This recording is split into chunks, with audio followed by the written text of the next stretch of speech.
আমি প্রথমে ধন্যবাদ জানাতে চাই বৈশাখী ডট নিউজকে যে আমাদের কাছ থেকে আমাদের স্বাস্থ্য ব্যবস্থাকে তুলে ধরার জন্য লক্ষ্মীপুরের জনগণের কাছে।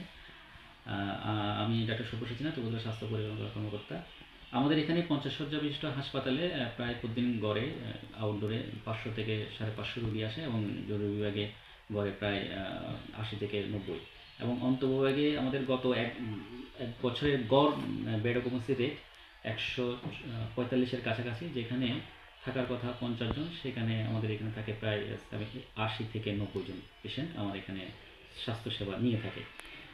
তারপরেও আমরা তাদেরকে চিকিৎসা দিয়ে যাচ্ছি। আমাদের কিছু সংকট রয়েছে, যেমন আমাদের মেডিকেল অফিসার মাত্র 6 জন মেডিকেল অফিসার দিয়ে আমরা চিকিৎসাটা চালিয়ে যাচ্ছি। আমাদের এখানে জুনিয়র কনসালটেন্ট সংকট রয়েছে, যার কারণে আমরা সিজার অপারেশন আমরা ব্যাহত হচ্ছে, এবং যে অন্যান্য যে সুযোগ সুবিধা কনসালটেন্সি, সেই সুযোগ সুবিধা বিশেষ করে সার্জারি, স্কিন, চোখ থেকে শুরু করে নাক কান গলা থেকে শুরু করে আরও গুরুত্বপূর্ণ হৃদরোগ, অর্থোপেডিক্স সবই আমরা চিকিৎসা দিতে একটু ব্যাহত হচ্ছে।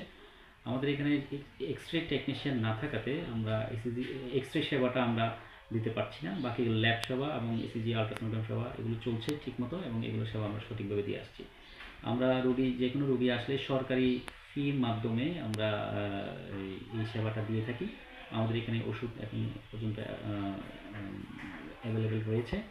আমাদের সমস্যা আরেকটা সমস্যার মধ্যে আছে যে আমরা এখানে যে এই বজ্র পদার্থগুলো, সেগুলো যে বজ্র সম্প্রসারণগুলো এখান থেকে যে বজ্রগুলো সঠিকভাবে ডাম্পিং করা যাচ্ছে না বিধায় আমরা একটু এটা চ্যালেঞ্জিং রয়েছে। তো আমরা উদ্বোধন কর্তৃপক্ষকে জানাইছি আমাদের যেন একটা ডাম্পিং স্টেশন তৈরি করে যেন দেওয়া হয়, যাতে আমরা এই বজ্র মিশ্রণগুলো আমরা সঠিকভাবে সঠিক পন্থায় যেন আমরা এগুলো করতে পারি। কেননা আমাদের যদি সঠিকভাবে স্বাস্থ্যসেবা দেওয়া হয়, তাহলে এই বজ্র পদার্থগুলো সঠিকভাবে ডাম্পিং করা প্রয়োজন। পাশাপাশি আমাদের আউটসোর্সিংয়ে যারা কর্মরত আছেন 14 জন, তাদের বেতন দীর্ঘদিন ধরে বন্ধ রয়েছে, আউটসোর্সিং ড্রাইভার সহ। সুতরাং তাদেরও এটা খুবই প্রয়োজন, তাদের কর্মস্পৃহা বৃদ্ধি করার জন্য তাদের নিয়মিত বেতন ভাড়া দিয়ে পরিশোধ প্রয়োজন।